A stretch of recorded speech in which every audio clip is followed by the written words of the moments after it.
Have you heard that they're putting Soylent Green in our food?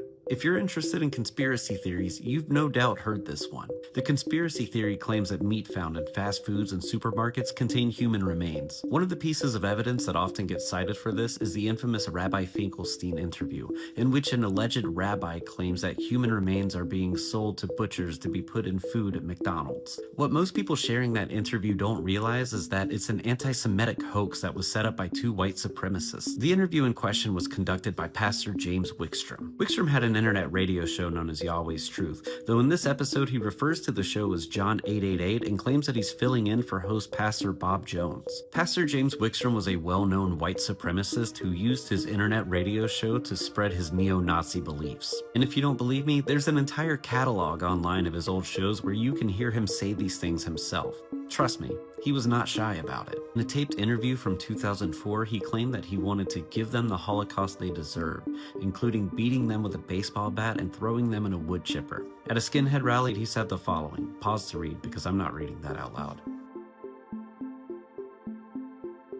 The name of his internet radio show was Yahweh's Truth, but that was also the name of his socio-political movement in which he taught that white people were the true Israelites of the Bible, Jewish people secretly worshiped Satan, black people were non-humans, and that only white people could be saved. Wickstrom also preached about an upcoming race war and held significant influence in the Aryan Nation, a well-known neo-Nazi hate group. Now, that alone should be enough to discredit this source and end this discussion. After all, why would a rabbi even go on a neo-Nazi talk show to begin with? It makes no sense. And if anything that he was saying was true, why would he just admit it all like that? Like a Scooby-Doo villain who just had his mask ripped off. You should listen to the whole interview. It's very obviously a hoax. In the interview, Rabbi Finkelstein is a one-dimensional, cartoonishly evil character with a bad accent taken straight from a community theater production of Fiddler on the Roof. Oy vey! He was created to embody and confirm anti-Semitic conspiracy theories to trick you into hating a group of people. Let's take a look at a few things Rabbi Finkelstein said in the interview. He claims that no Jewish people died in the towers on 9/11 because they all knew about it ahead of time and didn't go into work that day, which is verifiably false and extremely offensive to anybody who lost their lives in that attack. He claims that all Jewish people secretly worship Satan, which is another old Nazi conspiracy theory. We are God's chosen people. It's just that most Jews don't like to admit it, but our God is Lucifer. He talks about shekels nonstop and says that Jewish people only love gold, which is exactly what a white supremacist would think that a Jewish person would say. Well, that's what we like, is lots of gold, lots of shekels, some American Express cards, you know. We like to spend, we like to have a good time. We made a lot of shekels here, we made a lot of interest off the shekels. Oh, and he called Hitler a bad boy.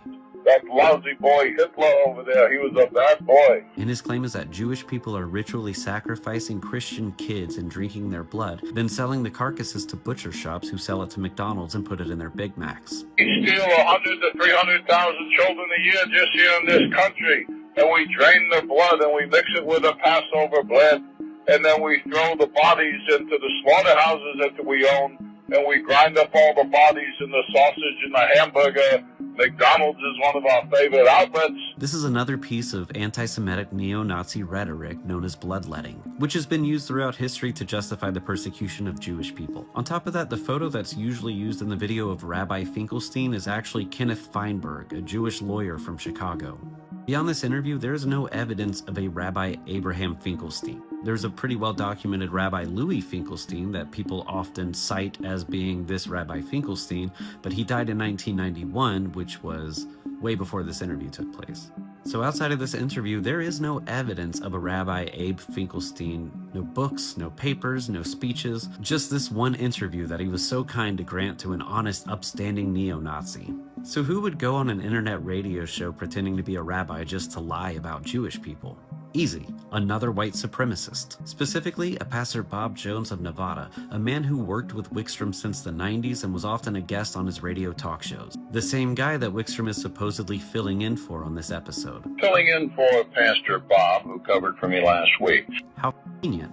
Now, I was able to find an episode of Yahweh's Truth where Bob Jones was a guest, and he sounds an awful lot like Rabbi Finkelstein. Some Jew made it up when he was drunk, drinking Manischewitz and eating matzo balls. We go to the synagogue all the time and have some Manischewitz and dance the Hava Megillah. In fact, he repeats a lot of Finkelstein's talking points, almost word for word. There's there's 100,000 to 300,000 children missing in America every year.